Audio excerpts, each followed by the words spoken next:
आज परम मंगल में भगवान श्री गौरी शंकर के चरण कमलों में बैठकर रूप चतुर्दशी के दिन कार्तिक मास की शुभ मास में कार्तिक महात्म से कष्ट निवारण और मोक्ष प्रदायिनी कार्तिक व्रत का कथा श्रवणपान करेंगे। जैसे कि कल सभी लोगों ने बड़े भाव के साथ गंगा जी के पावन तट पर श्रवण किया था कि महामाई इस प्रकार से कलह आदि दूर करने के लिए धनेश्वर ब्राह्मण की कथा श्रवण किए थे। धनेश्वर ब्राह्मण के द्वारा धनेश्वर को नरक को दिखाना, ये यमदूतों के द्वारा इस प्रकार का कई तरह के नरक को दिखाया यमदूतों ने बड़े भाव के साथ धनेश्वर ब्राह्मण को।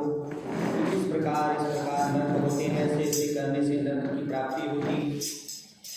आज कार्तिक महात्मा से कष्ट निवारण एवं मोक्ष प्रदायिनी कथा का श्रवण करेंगे। बोले नारायण भगवान की जय। जब धनेश्वर ब्राह्मण को यमदूतों ने तरह तरह के यातनाओं से कष्ट निवारण, कष्ट पाप एवं पापों से उलझन रहने वाले तमाम नरकों को दिखाया और उनको समझाया। इसके बाद में मुक्ति प्राप्त करने के लिए साधन को बताने के लिए श्री सूत जी ने ऋषियों से मुनियों से कहा कि हे विष्णु को अत्यंत प्रिय लगने वाले कष्ट निवारण, भोग, मोक्ष प्रदान करने वाले कार्तिक मास के व्रत के महात्म्यों को मैंने आप लोगों के साथ कहा कि हरि जागरण, प्रातः काल का स्नान, तुलसी की पूजा और चौथा उद्यापन तथा कार्तिक मास में नित्य प्रति दीपदान, ये इसके आवश्यक कार्य हैं। जो प्राणी कार्तिक व्रत के पूर्व कहे गए इन पांचों व्रतों को पूरे कार्तिक मास भर करता है, वह मुक्ति भुक्ति को प्रदान करने वाला फल प्राप्त कर लेता है। बोले नारायण भगवान की हरि जागरण, प्रातः काल का स्नान, तुलसी पूजा, उद्यापन तथा कार्तिक मास के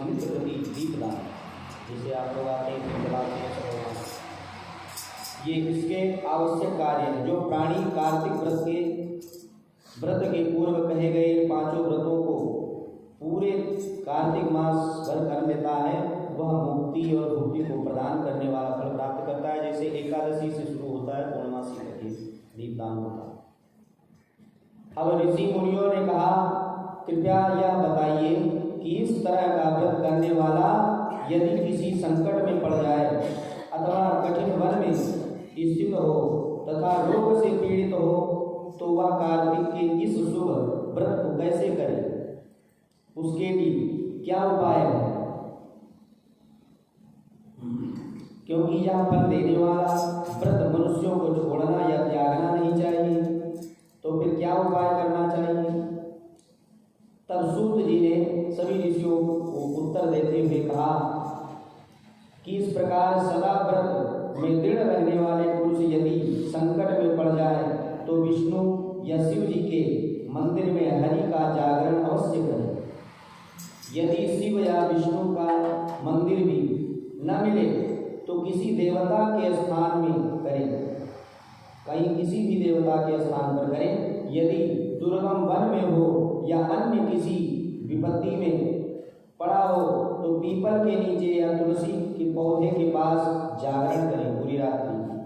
विष्णु के समीप विष्णु के चरित्र स्तोत्र के गायन से मनुष्य को उतना ही फल प्राप्त होता है। जो असाध्य है, जो रोग से पीड़ित हैं और जो अधिक कोई संकट में घिरे हुए हैं, उनको यह विधान बताया गया है। जैसे 5 दिन का व्रत आप नहीं कर सकते तो आप भगवान के मंदिर में, शिव जी या विष्णु के भगवान मंदिर में जागरण करें पूरी रात्रि, वह 5 दिन का व्रत माना जाता है।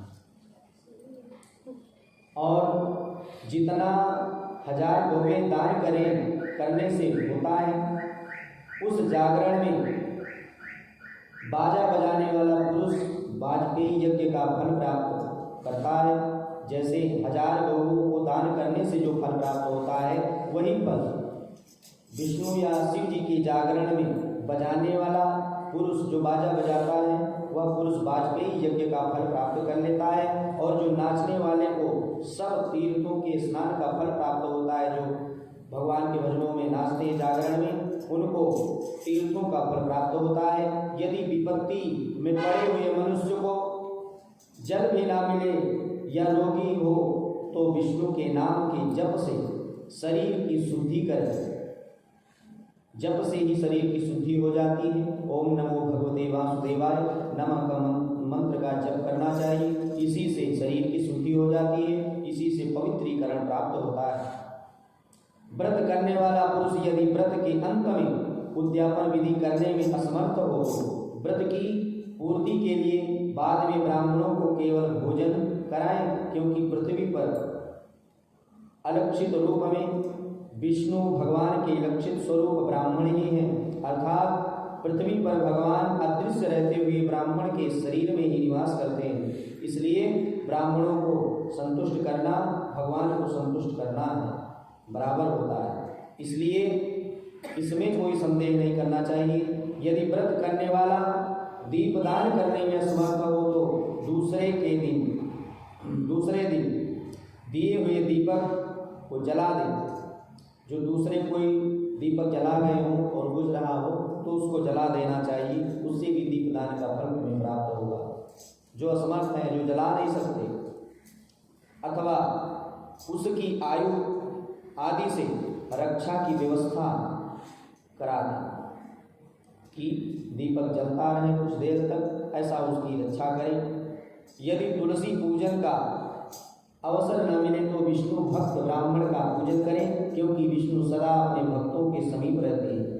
इन सब के अभाव में व्रत करने वाला ब्राह्मण और गौओं का पूजन अवश्य करें, अथवा व्रत पूर्ति के लिए पीपल और वट वृक्ष का पूजन करें। शौनक आदि ऋषि मुनियों ने पूछा कि आपने पीपल और वट यानी बरगद को गौ और ब्राह्मण के समान कैसे बताया, क्या कारण है?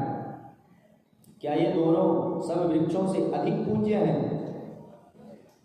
तब वेद व्यास के ज्ञाता श्री सूत जी ने उत्तर दिया कि सब वृक्षों में पीपल का वृक्ष साक्षात भगवान विष्णु और बड़ा भगवान शिव का रूप माना जाता है। जो पीपल में भगवान विष्णु का वास और बड़ में भगवान शंकर का वास साक्षात रूप से माना जाता है। इसी प्रकार पलाश का वृक्ष साक्षात ब्रह्मा का रूप माना गया है। ऋषि मुनियों ने पूछा, ब्रह्मा और शिव वृक्ष कैसे बन गए? ये कथा हमें श्रवण कराएं। सारे ऋषियों ने कहा, बड़ी अच्छी बात है, परंतु ये ब्रह्मा विष्णु महेश ये सब वृक्ष कैसे बन गए, यह हमें जानने की इच्छा है, हमें बताएं।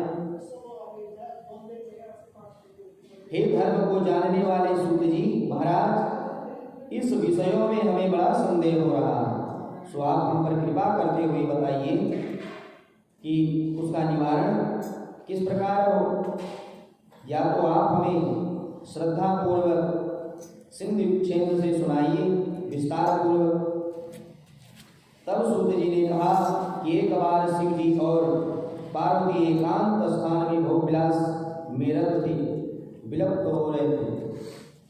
उसी समय उनको विघ्न डालने के लिए सब देवता और अग्नि ब्राह्मण का रूप धारण करके गए और उनके भोग विलास में विघ्न डाला।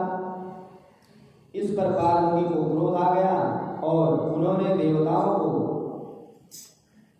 कांपते हुए श्राप देते हुए कहा कि जितने भी कीड़े आदि हैं वे भी अंग के सुख को जानते हैं।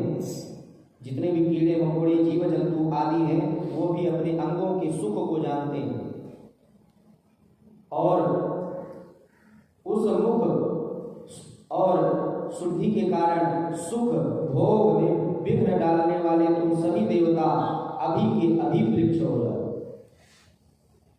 इस प्रकार क्रोधित होकर मां पार्वती ने देवताओं को श्राप दिया और उस समय से सभी देवता वृक्ष हो गए। तब श्री सूत जी ने कहा, हे मुनीश्वरों, इसके बाद विष्णु और शिव पीपल और बड़ रूप में स्थापित हुए और विष्णु को शनिदेव के साथ योग होने के कारण शनिवार के ही दिन पीपल के वृक्ष का स्पर्श करने में शनिदेव को भी प्रणाम माना जाता है, स्पर्श माना जाता है। शनिवार को शनि भगवान का भी वास पीपल में होता है। और इसी में रविवार के दिन दरिद्रता माता का भी वास माना जाता है और किसी दिन नहीं तो शनि को रविवार को छोड़कर अन्य दिनों में छूने से सुख योग्य एवं हर प्रकार से सुख आदि प्राप्त होता है। भगवान विष्णु अधिक प्रसन्न होते हैं। इस प्रकार से ऋषि मुनियों ने पूछा, हे सूत जी, कृपया यह बताइए कि पीपल का वृक्ष न छूने योग्य क्यों हुआ और रविवार को छूने योग्य, शनिवार को छूने योग्य बताया गया, रविवार को क्यों नहीं? तब श्री सूत जी बोले, समुद्र का मंथन करने पर देवताओं को जो रत्न मिले उनमें से लक्ष्मी और कौस्तुभ मणि भगवान विष्णु को दे दी गई। जब विष्णु लक्ष्मी को पत्नी रूप में अंगीकार करने लगे तो लक्ष्मी ने चक्रधारी विष्णु से प्रार्थना करते हुए कहा, हे प्रभु, अभी मेरी बड़ी बहन अविवाहित है, उससे पहले मुझ छोटी को आप कैसे अपनी पत्नी बना सकते हैं? हे मधुसूदन, पहले हमारी बहन अलक्ष्मी उनका पहला नाम है, अलक्ष्मी का विवाह कराइए, तब मुझे पत्नी भाव में आप स्वीकार कर सकते हैं, क्योंकि यह प्राचीन नियम है। सूत जी कहते हैं कि लक्ष्मी की यह बात सुनकर श्रीमन नारायण विष्णु भगवान ने प्रसिद्धि तपस्वी उज्जलक मुनि से अनुरोध किया कि हे भगवान, उनसे अलक्ष्मी का विवाह करा दिया गया प्रेम पूर्वक। वह अलक्ष्मी बड़ी फुरूप थी, उसका मुंह बहुत बड़ा था, सफेद दांत थे, वृद्ध के समान शरीर था और बड़ी बड़ी आंखें थी, शरीर कांतिहीन था और रूखे बालों वाली परंतु बड़ी बलवती थी, बल बहुत था उसके अंदर। भगवान विष्णु की बात मानकर उसे स्वीकार करके उज्जलक मुनि उसे अपने आश्रम में ले गए। वहाँ वेद ध्वनि हो रही थी, हवन के धुएं से सुगंधित और वेद पाठ के शब्दों से युक्त मनोहर सुगंधित क्रांति वाला आश्रम को देखकर वह बहुत दुखी हुई, क्योंकि वहाँ आसपास तो दरिद्रता का निवास हो नहीं सकता लक्ष्मी का, इसलिए वो बहुत दुखी हुई। तो उसने कहा, ये वेद ध्वनि से युक्त यह स्थान मेरे रहने योग्य नहीं है, महाराज मैं यहाँ नहीं रहूंगी, मुझे और कहीं ले चलिए। उसकी बात सुनकर महर्षि उज्जलक ने कहा, हे प्रिय, तुम यहाँ क्यों नहीं रह सकती? यदि तुम्हारी यही निश्चय है तो मुझे बताओ कि कहाँ रहना चाहिए।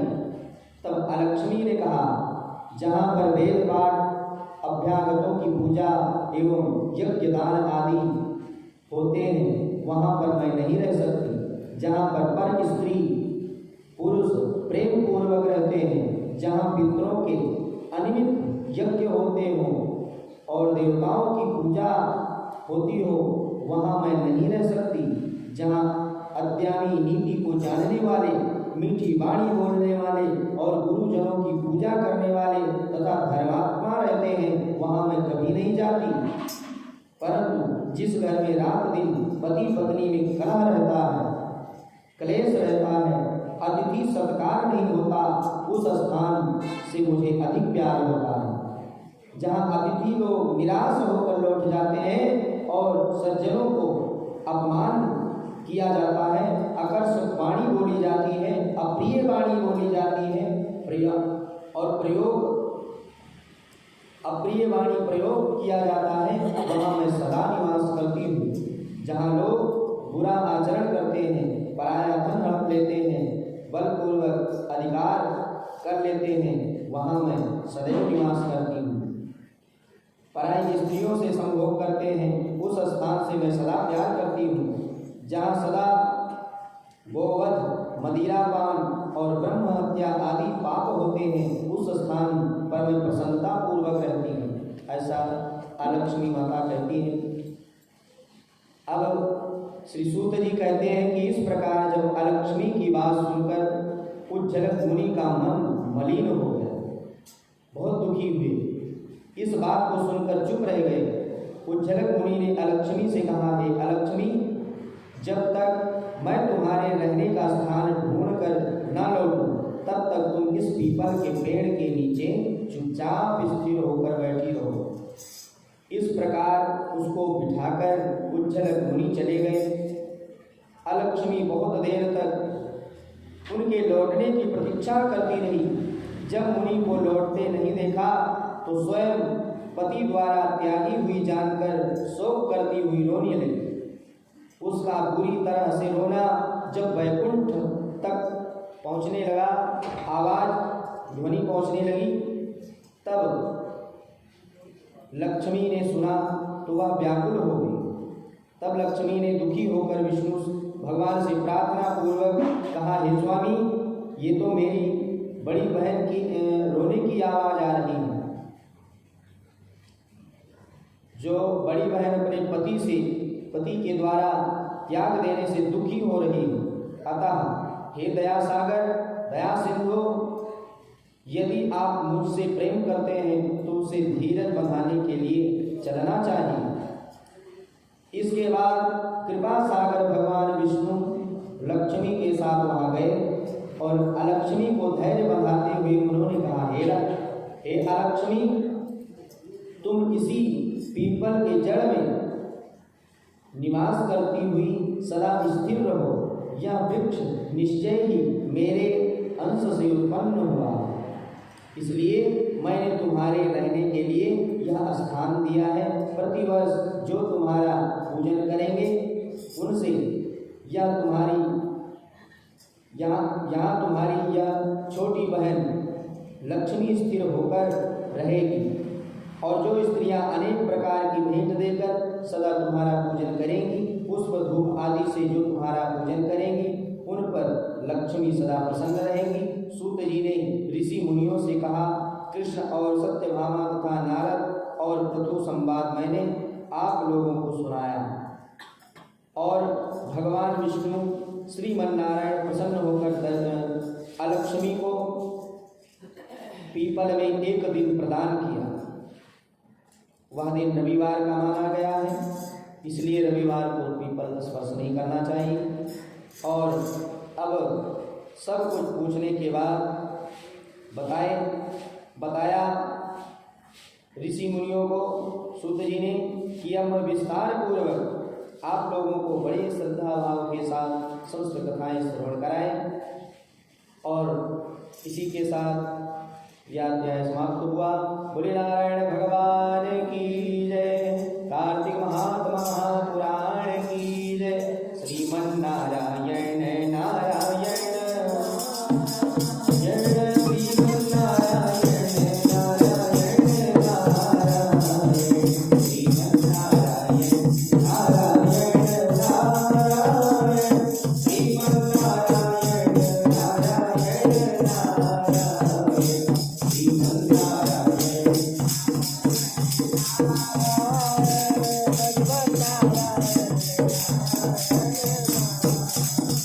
नारायण भगवान की जय। सूत जी की आवाज सुनकर शौनक आदि ऋषि महर्षि लोग मुस्कुराने लगे। उन्होंने आपस में भी कोई बात नहीं की और चुपचाप बैठे रह गए। फिर सब के सब शांत मन से बद्री नारायण के दर्शन के लिए चल पड़े। सूत जी भक्तों को प्रेरणा देते हुए कहने लगे कि जो प्राणी इस कार्तिक महात्मा की कथा सुनेगा या सज्जनों को सुनाएगा, उसके सभी पाप नष्ट हो जाएंगे और वह विष्णु लोक का अधिकारी बन जाएगा। बोले नारायण भगवान की जय। श्री कृष्ण गोविंद हरे मुरारी हे नाथ नारायण वासुदेव। श्री कृष्ण गोविंद हरे मुरारी हे नाथ नारायण वासुदेव। श्री कृष्ण गोविंद हरे मुरारी हे नाथ नारायण वासुदेव। श्री कृष्ण गोविंद हरे मुरारी हे नाथ नारायण वासुदेव। नारायण भगवान की जय। गणपति गणेश भगवान की जय। एक बूढ़ी माई थी, वह रोज प्रसन्नचित होकर भगवान गणेश जी की खूब सेवा पूजा करती थी। तो रोजाना भगवान गणेश जी को वह मिट्टी से बनाती थी गणेश जी की प्रतिमा, और रोज के रोज पूजा करती थी। और रोज पूजा करने से वह गणेश जी रोज के रोज बन जाया करते थे। एक दिन वह बूढ़ी माता मन में विचार करने लगी कि सामने सेठ का मकान बन रहा है, क्यों ना जाकर उस मिस्त्री से बोलकर मैं एक पत्थर का गणेश जी बनवा लूं, जिससे हमें रोज रोज गणेश जी नहीं बनाने पड़ेंगे। अब यह सब विचार करके वह बूढ़ी माता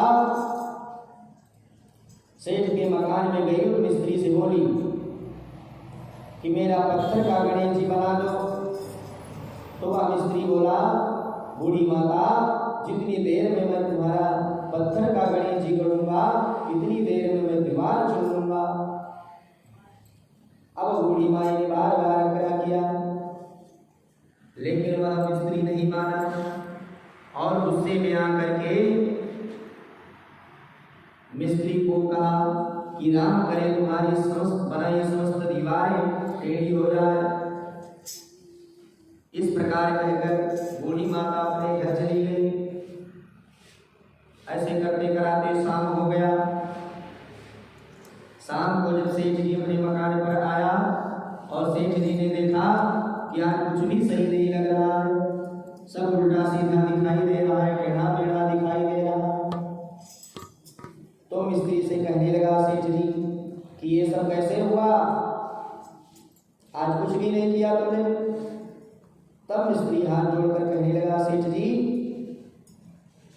सुबह में एक बूढ़ी माता आई थी और वह पत्थर का गणेश जी बना दो ऐसा कह रही थी, पर हमने नहीं माना। हमने उस बूढ़ी माता की बात टाल दिया तो गुस्से में आकर के उस बूढ़ी माता ने कहा कि तुम्हारी बनाई समस्त दीवार टेढ़ी हो जाए। तो सेठ जी मुझे लगता है कि उसी बूढ़ी माई के कहने से यह सब टेढ़ा मेढ़ा दिखाई दे रहा है। यह सब बात सुन करके उस सेठ जी ने बूढ़ी माई को बुलवाया विश्वास पूर्वक और हाथ जोड़कर बड़े विनय के साथ कहने लगा कि हे बूढ़ी माता, आप प्रसन्नचित्त होकर के अपने गणेश जी से प्रार्थना करिए कि हमारे मकान की समस्त दीवारें सीधी हो जाएं, तो मैं आपके लिए सोने का गणेश जी बना करके दूंगा और आप अच्छे से विधि विधान के साथ पूजा करते रहना। अब इन सब बातों को सुनकर बूढ़ी माता को बहुत अच्छा लगा। बूढ़ी माता ने अपने मन में विचार किया और सच्चे भाव से भगवान गणेश जी को याद किया, प्रार्थना किया। भगवान गणेश जी ने प्रसन्न होकर के सेठ जी के मकान की समस्त दीवारों को सीधा कर दिया। अब सेठ जी बहुत प्रसन्न हुए। सेठ जी ने प्रसन्नचित्त होकर के सोने का गणेश जी बनवाया और बूढ़ी माता को प्रदान किया। बूढ़ी माता बहुत खुश हुई और सुखी होकर के तमाम सुखों को प्राप्त किया। भगवान गजानन जी का आशीर्वाद प्राप्त करते हुए सुखी जीवन निर्वाह करने लगी।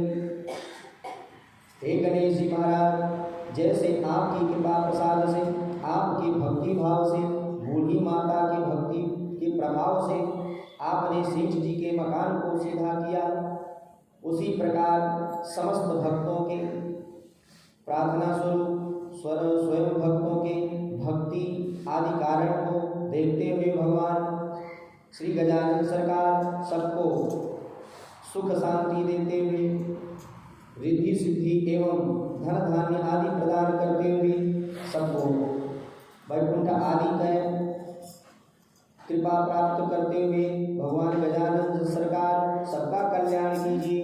बोलो गजानन सरकार की जय।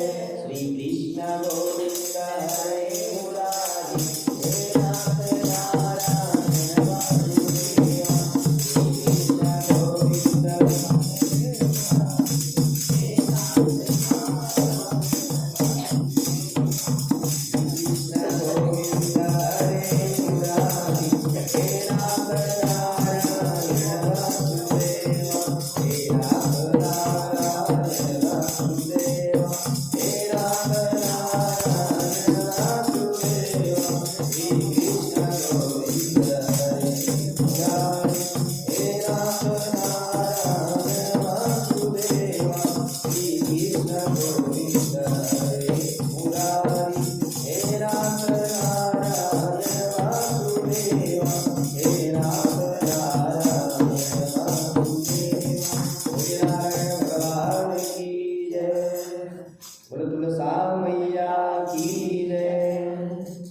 कार्तिक महीने में सब औरतें तुलसी माता को सींचने के लिए जाती हैं।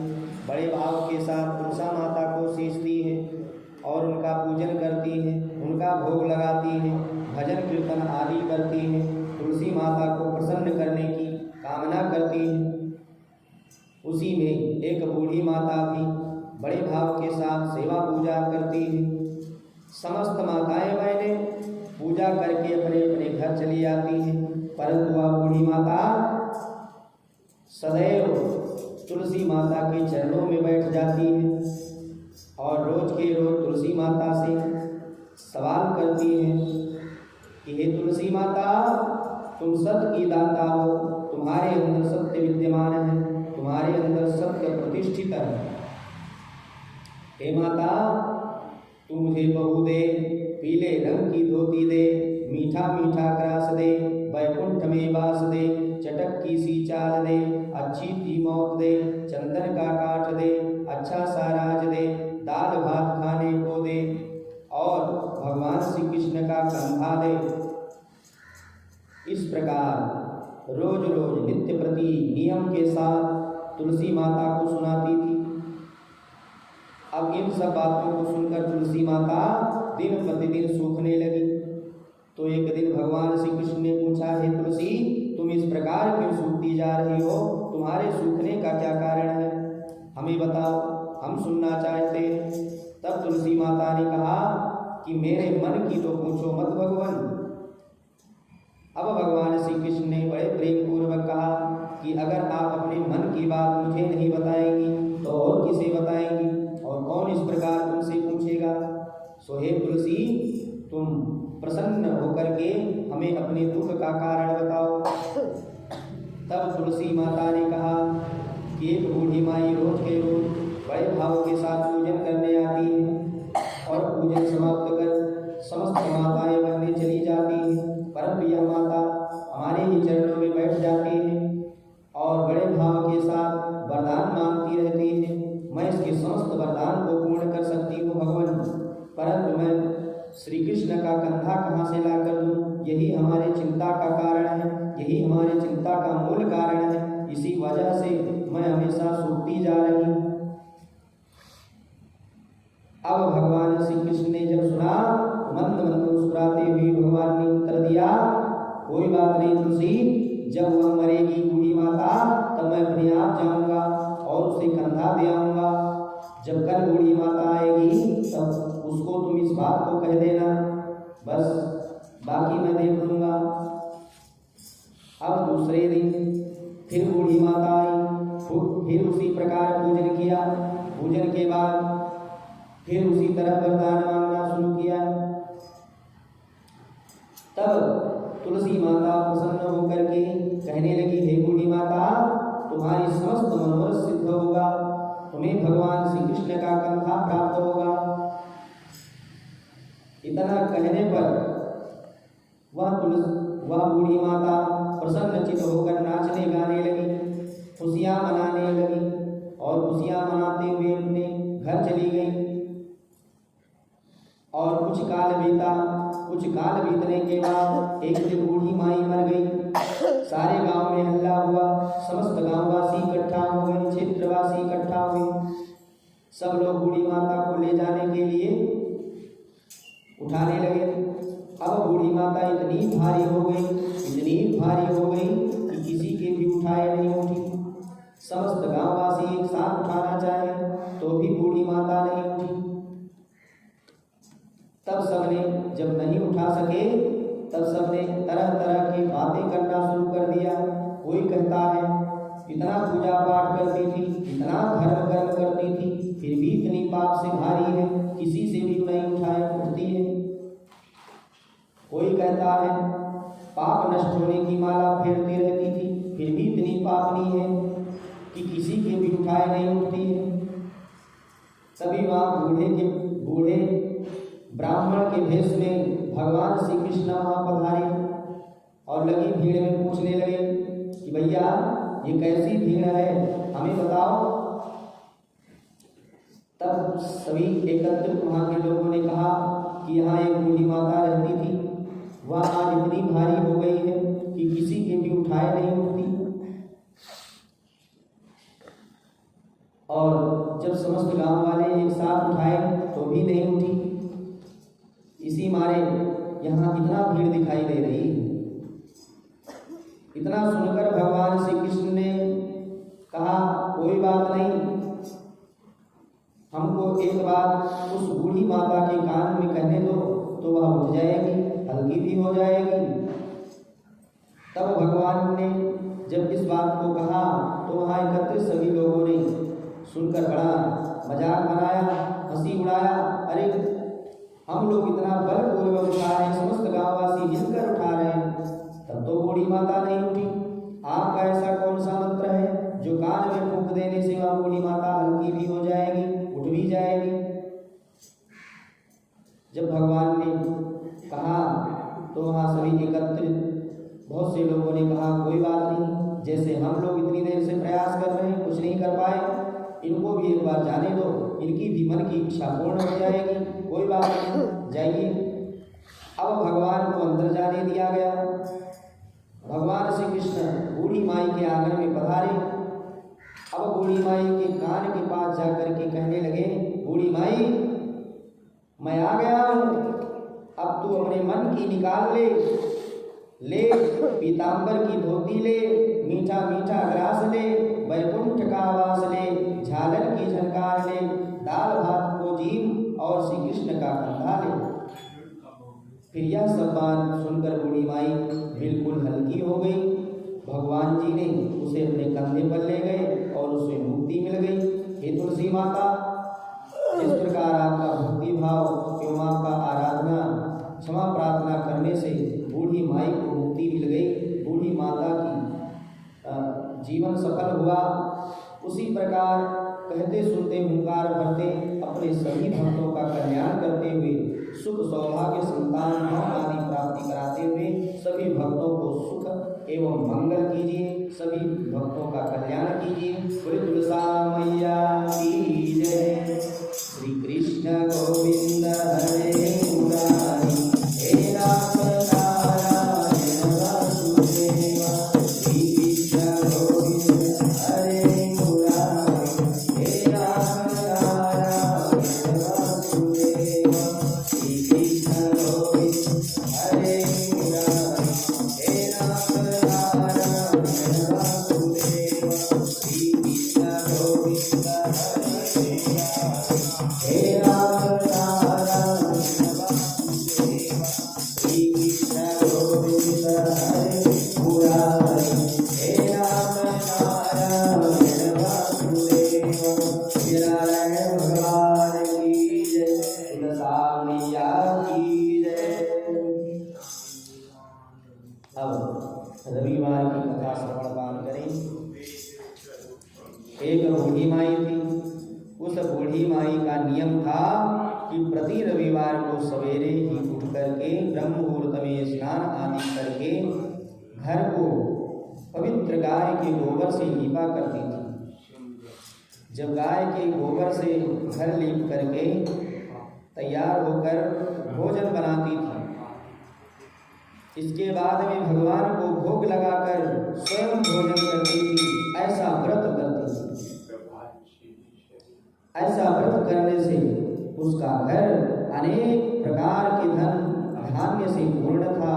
श्री हरि भगवान नारायण की कृपा से उसके घर में किसी भी प्रकार का विघ्न या दुख नहीं था। सब प्रकार से घर में आनंद मंगल रहता था। इसी तरह कुछ दिन बीत जाने पर उसकी एक पड़ोसन जिसकी गौ का गोबर वह बूढ़ी माई लाया करती थी, वह विचार करने लगी कि यह वृद्धा माता सर्वदा मेरी गौ का गोबर ले जाती है, इसलिए अपनी गौ को घर के भीतर बांधने लगी। अब बूढ़ी माई को गोबर न मिलने से रविवार के दिन अपने घर को न लीप सकी। जब घर को न लीप सकी, इसलिए उसने ना तो घर लिपा और ना भोजन ही बनाया।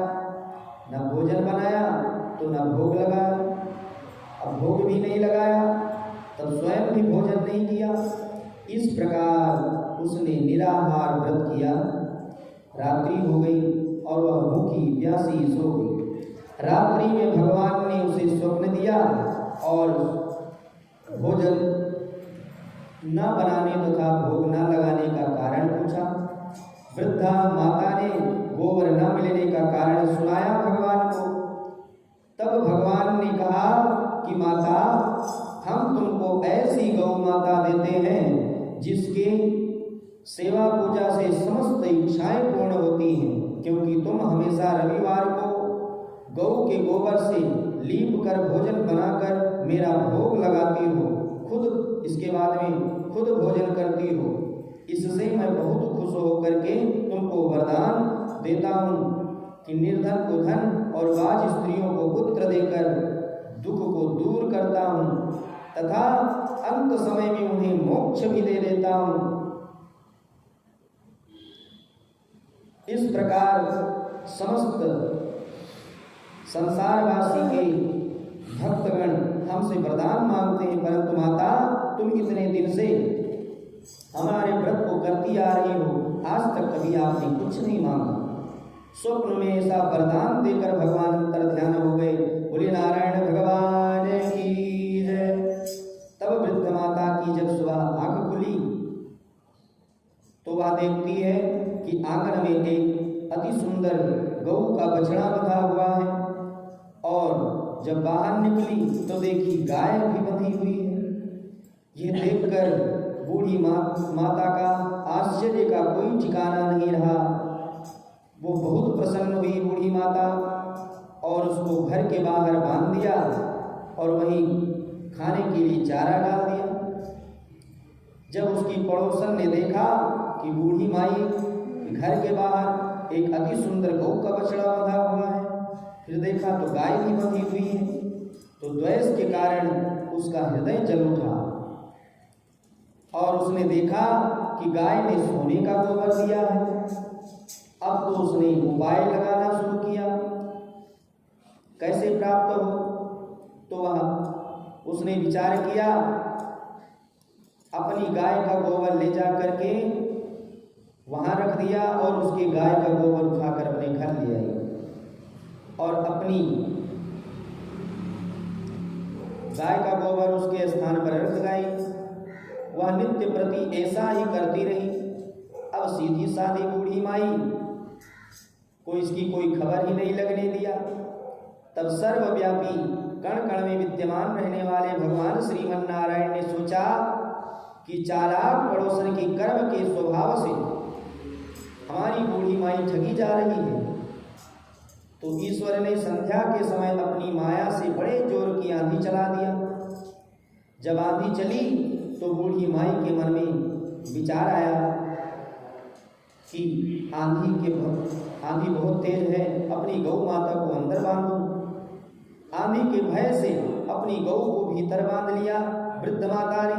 फिर प्रातः काल जब वृद्धा ने देखा कि गौ माता ने सोने का गोबर दिया है, तो वह उसके आश्चर्य का ठिकाना नहीं रहा, सीमा नहीं रहा।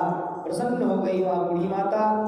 प्रतिदिन गौ को घर के भीतर बांधने लगी, और उधर पड़ोसन ने देखा कि बूढ़ी माई गौ को घर के भीतर बांधने लगी है, और उसका सोने का गोबर उठाने का दाम नहीं लग रहा। अब चाला तो थी ही वह बूढ़ी माता, तो ईर्षा और डाह से जल उठी, और कुछ उपाय न देख सकी। तब पड़ोसन ने उस देश के राजा के पास गई।